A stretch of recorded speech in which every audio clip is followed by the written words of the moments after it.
This Sunday, the Bears face off with the Minnesota Vikings for the first time this season. We'll break down the keys and storylines as the Bears look to get back in the win column.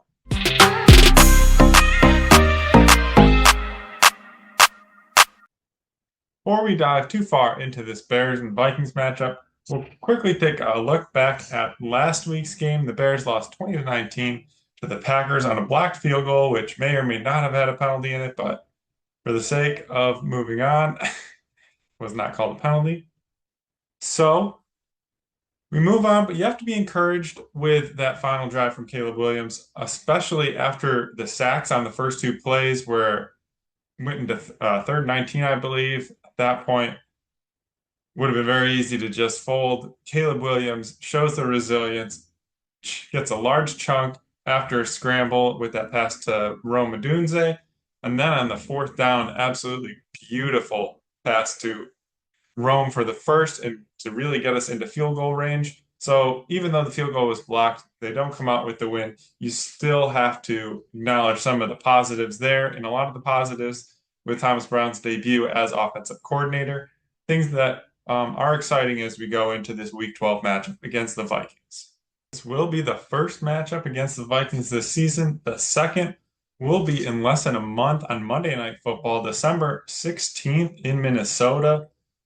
The biggest key with facing Minnesota is their defense. They rank fourth in the NFL in points per game allowed. Overall, if we're looking at the yards against here, as in this graph, they rank 10th in the NFL. We're looking at overall yards at 309.2 per game. But if you break it down into rush and pass, it's a little bit of a different story. Here we'll see the rush yards allowed per game. You see they lead the league with the lowest amount at 74.4. We'll get into a little bit more why that might be in a little bit. But then I'd also like to look at pass, where they rank 28th in the league. So near the bottom in pass yards allowed. So a lot of pass yards, not so many rush yards, a little above average overall in terms of 10th in the league. But that's what makes this defense so unique, and it's going to be a challenge for this Bears team coming into this week. One of the reasons, and probably the main reason, will be seen in this graph here. Their blitz percentage leads the league at 38% of the time they are blitzing, and it's from a variety of different looks. That's something that's going to be probably the number one key of this game. If the Bears are able to identify, create some chances out of this heavy blitz percentage, and again, this is probably why that rushing yards against is so low, is they're blitzing so much that teams really have to go to the pass against them. So that's something we're going to get into here as we go into the Bears offense. We know the O-line has been an issue. We know, in past, kind of prior to last week, we've had Caleb Williams being under center or getting under pressure a lot. And that was one of the keys to last week, and something very positive I saw with the new offensive coordinator was really getting the ball out of Caleb Williams' hands very quickly.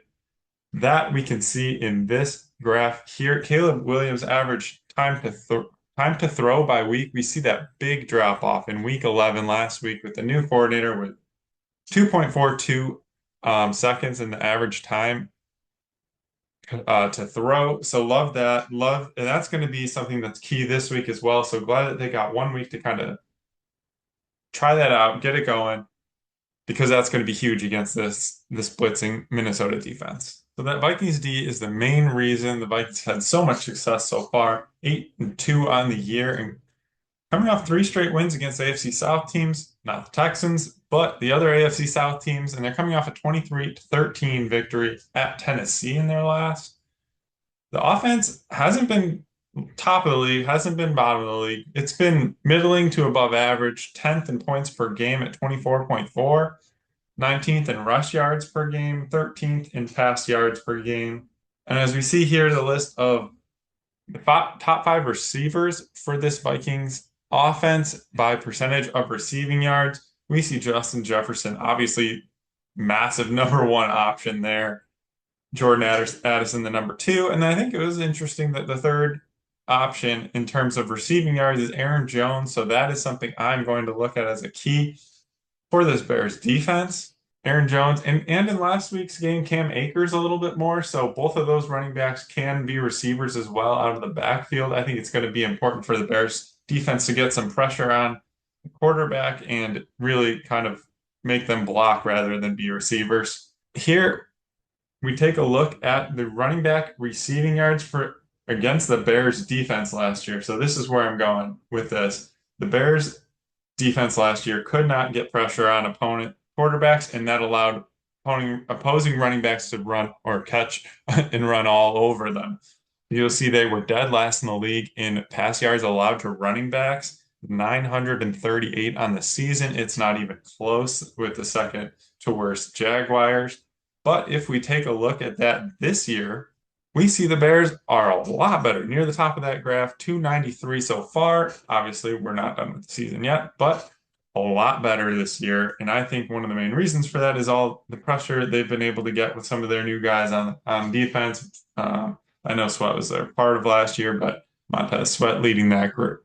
And here's the other thing I would like to go back to is Justin Jefferson with the clear number one option. He hasn't scored a TD in his last 4 games, and he's been under 100 yards over his last 2, so kind of a bit of a cold spell.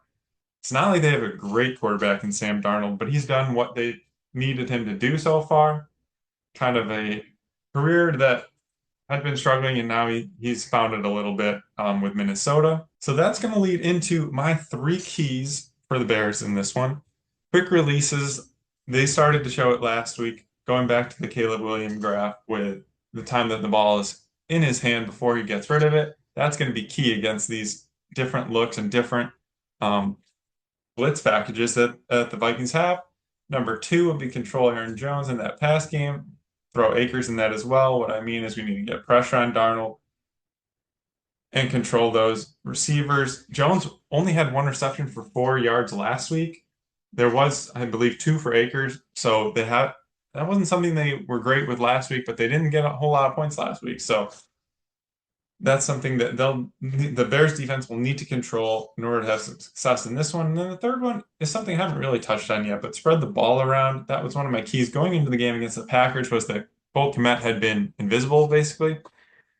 He had over 40 yards last week, so that was huge. And I think having 4 options like they had last week in the past game, 4 receivers with 40-plus yards, Odunze, Moore, Kmet, and Keenan Allen, that's something that we're going to have to see again, and that's going to be key with the Vikings defense trying to cover all those guys and also be able to send some pressure at Caleb Williams. The odds for this game, Bears are 3.5-point underdogs at home, 158 on the money line, 37.2 implied win probability. I don't know, they were, 7.5 last week, so they should be in this game. Definitely, as we lead into my prediction here, I'm going to go with the Bears, as always, but I'm going to go with 20-17. I think, again, they keep the Vikings under that 21 points that they seem to be keeping everybody except for the Cardinals under. So I think, again, low-scoring game. One of the interesting things on this game is it's the second lowest over-under total in the NFL this week at 39. The only other lower one is the Steelers-Browns game on Thursday night, sitting at 37, and we know that one's going to be kind of ugly. So expect it to be low again. Expect the Bears to be right in it. Hopefully they can finally pull out a close 1-score game. That's what I'm hoping for. Let me know your predictions in the comments. Is this the week? Do we pull out a close one? Do we get back in the win column? Please, if you've made it to the end of this video, like, subscribe to the channel, and leave any comments on the videos. I will take them into consideration going forward. Bear down.